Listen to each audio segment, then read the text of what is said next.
Wa amma as-salatu khalfal mubtada'ah fa in kanat bid'atuhum syirkiyyah ka du'aihim ghairillah wa baru bagi nahu sedikit nak kira segala macam sudah mau ngelawan. Rasulullah SAW. Kita ratuan. Kunna na'udul ijtima' wa sun'ut ta'am. Fa inna amata ahli bid'ah kana bihada sabar. Jadi mayoritas ahli bid'ah itu kesesatannya adalah karena menafsiri Al-Qur'an dengan pemahaman tanpa ilmu nahwu, begitu kan? Iya, benar. Terus Fa innahum saru yahmiluna kalamallahi wa rasulihi ala ma yad'una annahu dalun alaihi. Bahkan mereka sudah merasa mendapatkan petunjuk dengan memahami Al-Qur'an dan hadis tanpa ilmu nahwu itu. dengan terjemahan itu. Iya. Wala yakunu al-amru kadzalika, padahal tidak seperti itu. Nah. Bahkan justru mereka itu tersesat seperti itu. Nah, itu yang dipahami, itu pengakuan mereka sebenarnya. Iya. Jadi mereka itu mengaku bahwa untuk apa mereka walaupun salah membaca kitab, salah membaca redaksi kitab ya, yang penting pemahamannya katanya yang benar berdasarkan terjemahan. Bismillahirrahmanirrahim. Assalamualaikum warahmatullahi wabarakatuh. Waalaikumsalam warahmatullahi wabarakatuh. Alhamdulillah wassalatu wassalamu ala Rasulillah wa ala alihi wa sahbihi wa mawala amma ba'du. Sahabat-sahabat Aswaja dan seluruh subscriber AA Family Channel yang saya hormati, semoga Allah senantiasa memberikan rahmat dan taufiknya kepada kita semua. Amin, amin. Kali ini saya ditemani oleh teman saya, Ra As'adi. Beliau pemilik YouTube Santri. Channel YouTube Santri. Channelnya namanya YouTube Santri yang khusus membahas ilmu nahwu. Jadi channel beliau, linknya nanti saya kasih di deskripsinya konten video ini, khusus untuk membahas masalah ilmu nahwu. Nah, kebetulan beliau itu pakarnya ilmu nahwu, kontennya khusus membahas ilmu alat.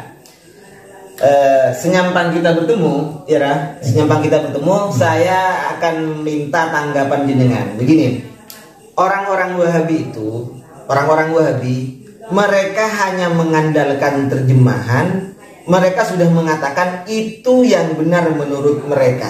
Jadi walaupun mereka tidak bisa baca kitab, mereka itu salah dalam membaca hadis, salah harkat, pokoknya lah salbut kata orang Madura itu. Salbut kata orang Madura itu. Ustadz mereka ini mana? Ustadz mereka seperti Ustadz Farhan, Ustadz siapa lagi itu, pokoknya banyak yang mereka intinya salah dalam membaca kitab. Membaca nasul ibarat dari kutubul ulama itu banyak yang salahnya. Sekarang yang akan saya tanyakan, sebagaimana pentingkah ilmu nahwu itu dalam memahami Al-Quran dan hadis? Cukupkah pengakuan mereka yang mengatakan bahwa yang penting walaupun tidak tahu ilmu nahwu, yang penting pemahamannya benar? Menurut mereka itu begitu.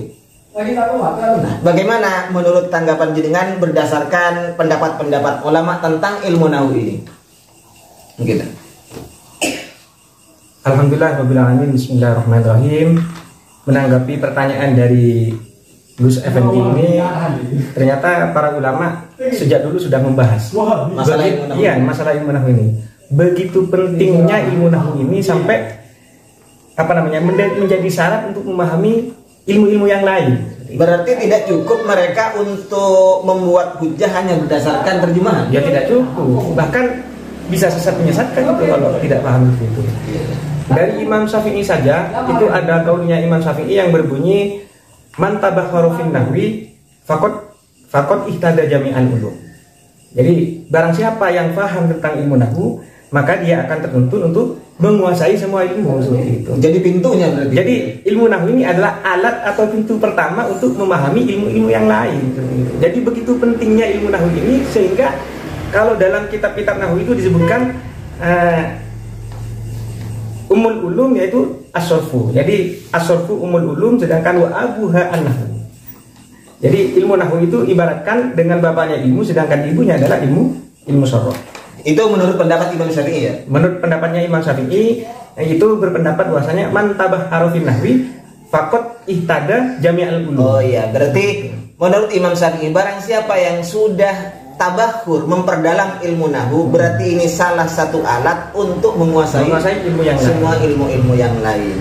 Bahkan pentolan Wahabi sendiri di dalam kitabnya Majmu'ul Fatawa ini berpendapat bahwasanya wala budda fi tafsiril Qur'ani wal hadithi min ayyati fama yadullu ala muradillahi wa rasulihi minal alfaz.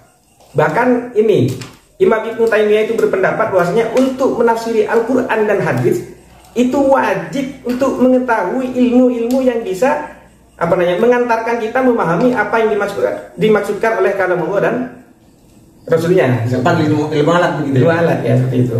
Wa kaifa yufhamu kalamuhu, bagaimana mungkin bisa difahami kalamullah dan Al-Qur'an dan hadis tanpa ilmu tersebut. Fa ma'rifatul arabiyyati allati hutikna biha mimma yu'inu ala an nafqaha muradillahi wa rasulihi bi kalamihi. Ya, bagaimana bisa bahasa Arab yang menjadi kitab kita itu bisa difahami tanpa mengetahui ilmu-ilmu tersebut. Begitu itu ya. Jadi maksudnya itu sesuai dengan di Al-Qur'an itu ya, inna anzalnahu Qur'anan Arabiyyan la'allakum ta'qilun. Berarti bisa dipahami bahwa orang yang tidak mengerti nahwu berarti enggak berakal ya. Enggak berakal. Makanya dalam kitab Umdatul Bayan itu disebutkan ini kalbaqori, seperti sapi, orang yang enggak paham nahwu itu. Terus lanjut gimana? Wa kadzalika ma'rifatu dilalatil alfadi 'alal ma'ani.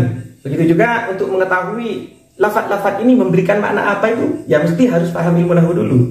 Fa inna amata dhalali ahli bid'ah kana bihadza sabab. Karena biasanya orang-orang yang sesat itu ya disebabkan tidak paham ilmu nahwu ini seperti itu. Kesesatan ahli bid'ah berarti. Iya, kesesatan ahli bid'ah. Kesesatan ahli bid'ah itu disebabkan karena mereka tidak mengerti ilmu nahwu, tidak mengerti ilmu alat lah pokoknya. Mereka menafsiri Al-Qur'an serampangan pakai terjemahan. Oh, itu berarti menurut Ibnu Taimiyah, orang yang menafsiri Al-Qur'an, orang yang membuat membuat keputusan hukum hanya berlandaskan terjemahan itu adalah ahli bidah ya? Ahli bidah. Bukan hanya ahli bidah itu, malah justru katanya teman itu taklid buta.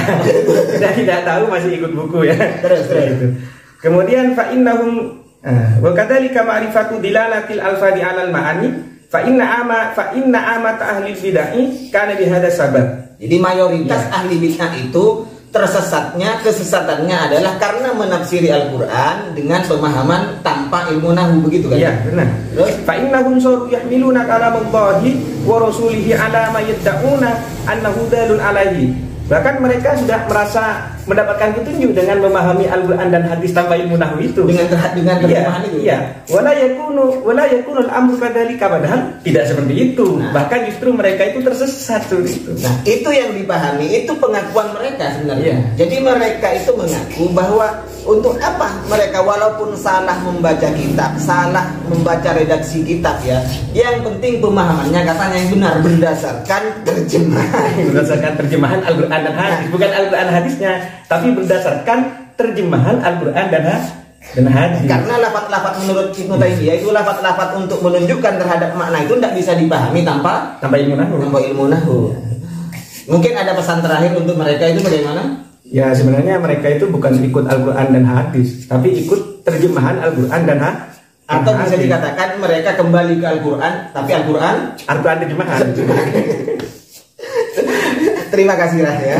Terima kasih sudah mampir di channel kami. Mudah-mudahan suatu saat kita bisa bertemu lagi. Dan bagi teman-teman Aswaja ya, yang ingin belajar nahwu dari awal bisa mengikuti channelnya beliau, Ustaz Adi. Nama channelnya adalah YouTube Santri, gitu ya. Baik, demikian yang bisa kami sampaikan. Wa akhiran ini, wassalamualaikum warahmatullahi wabarakatuh. Waalaikumsalam warahmatullahi wabarakatuh.